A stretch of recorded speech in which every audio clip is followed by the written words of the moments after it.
Alright, hi guys. Welcome to History 110, African American History. I'm your professor, Dr. Brant Ellsworth. I'm excited to have you in our course this term.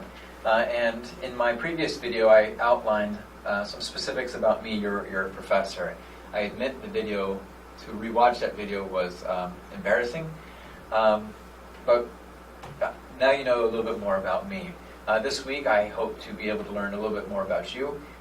Understand who you are and what drives you, why you're taking this course, and what you hope to take away from this class. This class, I think, is the most important class that many of you will take, I think, in your college career.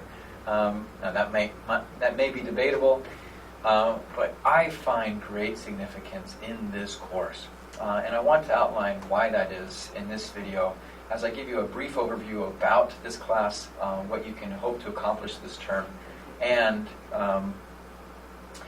give you some feedback or some introduction to using our Blackboard. So again, this class is called History 110, African American History, and that we have to label it African American History, right? That we need the adjective African American History to describe the history that we'll be studying. I find it to be a bit odd because I fully believe that African American history is American history. Now, I also teach the U.S. history course. There's one that goes through the Civil War and that one that goes from the Civil War to the present day. And while African American history is often brought up in those courses, I think American history is directly intersected with African American history. The two go hand in hand. And so this class, I think, is an incredibly important class to take to fully understand what it means to be an American, to understand what America is, the values that have driven this country, the decisions that have been made, and the rationale behind those decisions. With you, I would like just to quickly take you over to our Blackboard page. So that you're watching this video tells me that you've already logged into Blackboard, so I won't give you the basics, because you've already done that. When you log into your course, this is the home page that you will see. You will see over here on the left side various links for you to access. I encourage you to at least look at the professor information once. In that you will find my contact information, my email address, my phone number, my office hours, and various ways for you to get in contact with me.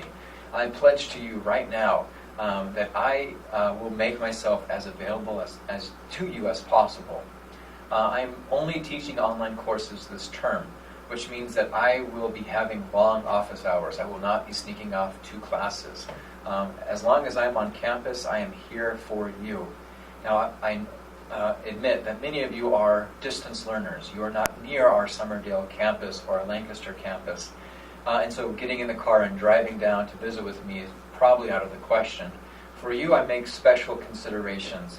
One of the resources that we have through our online management system, through Blackboard, is something called Blackboard Collaborate.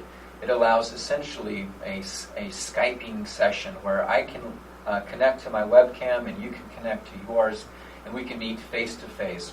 If you're uncomfortable with that or do not have the technology with your computer, if you do not have a webcam, for instance, I'll be happy to give you my personal email, or we can find alternative ways of communicating. I want to be very clear that I am here for you. If you have any question, if you have any concerns, please do not hesitate to reach out to me. I'll do everything I can to help solve them. Beneath the professor information is perhaps the most important link, the syllabus. The syllabus is my contract with you. The syllabus outlines exactly what we will be covering, when we will be covering them, and what I expect from you. The syllabus explains readings and assignments, gives you point evaluations, and provides some rubrics that I will be using to evaluate your work. In addition, you will find in the syllabus our course objectives, and these are 5 specific things that you should be able to do at the end of the term. This provides ways of thinking, ways of analysis, and provides some of the strategies that we'll be implementing in this course. Underneath the syllabus is the coursework. you'll be spending most of your time here underneath this link this term. When you click on it, you will see the various weeks. With this being week 1, you will see, of course, where you are now. The checklist provides a list of readings and assignments for you to complete. For instance, this week we are looking at chapters 2 and chapters 3 of the textbook. So I would encourage you to read that and to complete the Learn Smart assignment that's connected to those. The Learn Smart assignments, the way that I have created them is that they promise me that they should take no more than 30 minutes to complete. With this being an online class, of course, we are missing the 4 hours of on-ground lecture time each week. And as such, in creating these online classes, my goal is to provide the same amount of instruction and critique and the same amount of assignments and expectations for you, my online students, as I would for a student on the ground. So with 4 hours of coursework, in addition to the homework assignments, I think it's fair to shoot for somewhere between 6 and 10 hours of work each week in this class. Now, not every week will require even 6 hours. Some may be a little bit less than 6 hours, depending on how quickly you make it through your readings and your assignments. And frankly, some weeks might take more than 10 hours. But that is the window in which I'm trying to operate. I will be clear that there will be lots of readings each week.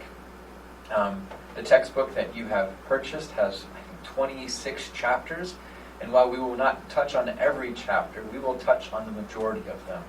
And with an 11-week period, that means that often you will be looking at 2 chapters of the textbook each week.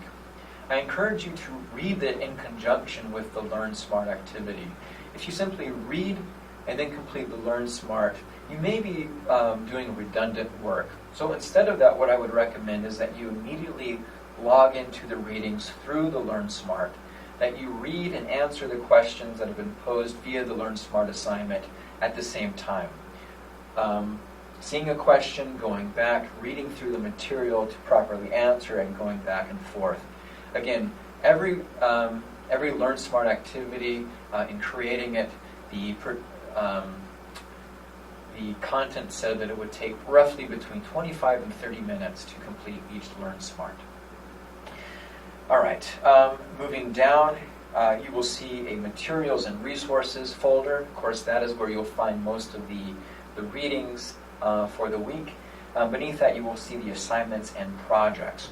Now, this term, we will be doing a couple types of projects. Each week, you will be expected to do some sort of writing assignment.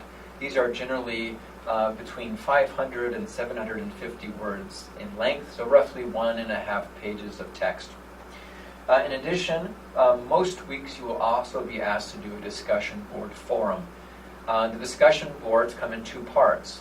First, by Wednesday night, you will post an initial response to the question that I have posed. Now, sometimes discussion board questions are related to the textbook material, but ask you to go a step further in your analysis and consideration of that material. But more frequently, I will try to find a way of bringing the course material into the present, looking for ways that we can apply the learning from those chapters into our modern day. Now, this week, I do not believe, this week I have not assigned a discussion board in lieu of a discussion board forum. Instead, I'm asking for each of you to do a student introduction using one of our online collaborative tools called VoiceThread. Now, VoiceThread, as you can see, is linked here. You will click on this, and you will, of course, read the instructions to give you a sense of how you will complete it. This student introduction will give you a chance to record your own video introduction that will be viewed by me and, of course, your classmates. As this is a 100-level class, the other expectation I have for you this week is to complete a pre-test, and you will see that pre-test linked here. It's important that you complete the pre-test first before you crack the book.